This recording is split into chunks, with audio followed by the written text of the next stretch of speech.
सारे बहनों और भाइयों, मेरा नमस्कार स्वीकारो। देखिए, आज हम आपके लिए बता रहे हैं कि किसकी आत्मा को मृत्यु के बाद यात्रा करनी पड़ती है और किसकी आत्मा को यानी यात्रा नहीं करनी पड़ती है।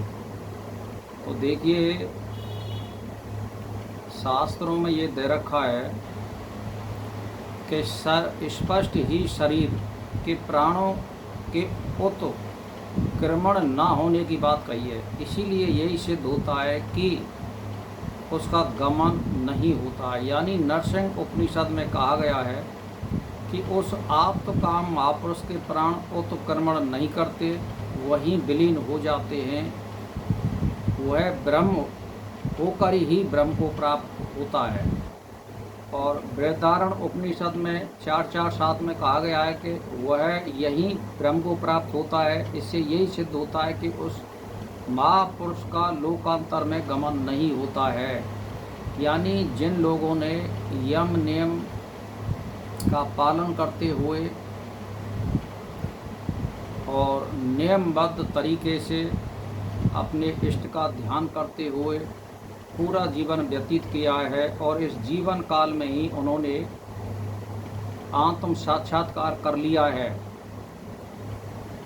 तो और अगर पूरे जीवन वो इसी मार्ग पर पूरा जीवन व्यतीत काल कर दिया है, उन लोगों के प्राण जो है यानी गमन नहीं करते, उनकी जीवात्मा गमन नहीं करती है कहीं।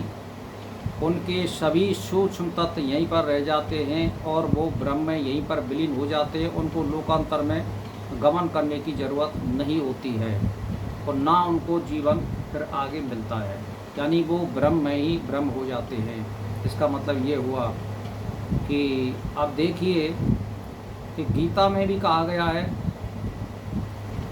स्पष्ट रूप से कि जो महापुरुष जीवन काल में ही ब्रह्म को प्राप्त हो गए हैं, उनका किसी भी परलोक में गमन नहीं होता है। जहाँ गमन का प्रकरण आया है वहाँ शरीर के समस्त सूक्ष्म तत्वों को साथ लेकर ही गमन करने की बात कही है। और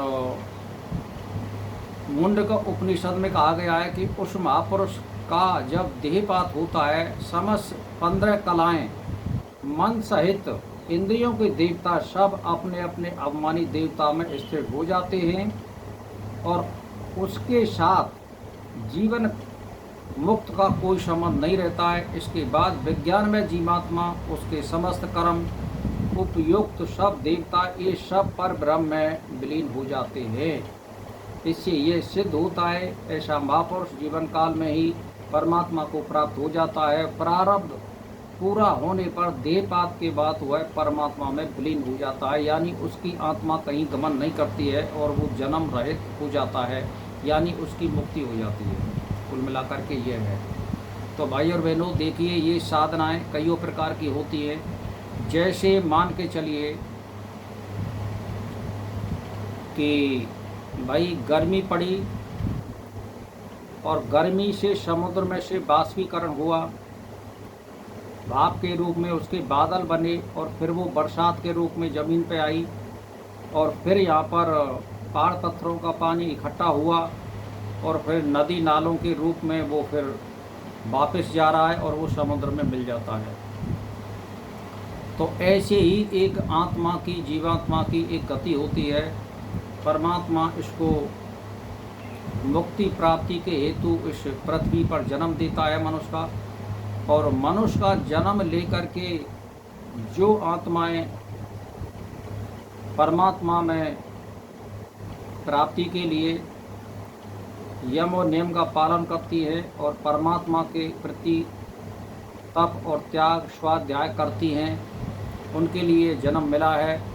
तो वो इस रूप से फिर वो वही समुद्र में नदी नाले के रूप में फिर मिल जाती हैं। तो वहाँ जैसे नदी नाले मिल जाते हैं तो वहाँ उसका नाम कोई गंगा, यमुना या सरस्वती, नर्मदा आदि आदि नदी होती है। वहाँ समुद्र में आपने कोई नाम नहीं देखा होगा, वहाँ बिल्कुल नाम रहित जल होता है, यानी उसका नाम है समुद्र। ऐसे ही जब आत्मा की मुक्ति हो जाती है, वो परमात्मा में विलीन हो जाती है, ब्रह्म में विलय कर देती है, तो उसका नाम मिट जाता है और माँ उसकी मुक्ति हो जाती है, वो ब्रह्म में हो जाता है।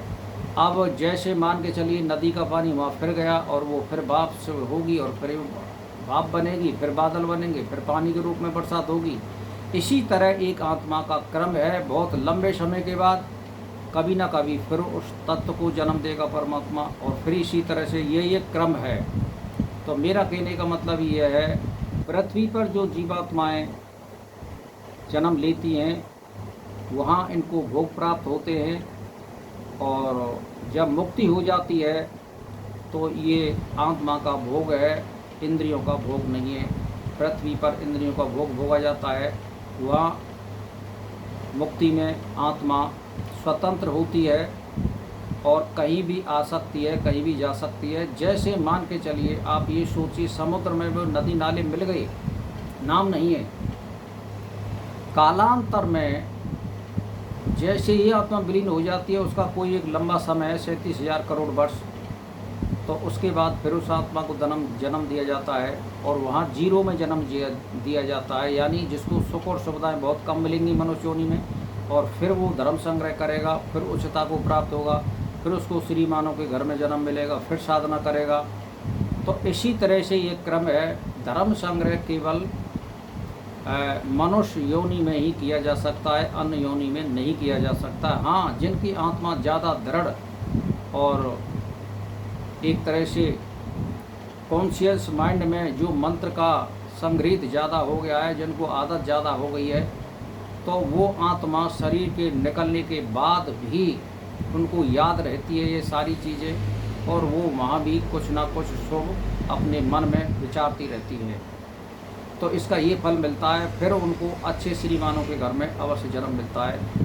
अच्छे कर्मों का यही फल होता है, बुरे कर्मों का नीच और अधोगति योनि प्राप्त होती है। भाई और बहनों, मेरा इसी के साथ नमस्कार स्वीकार हो।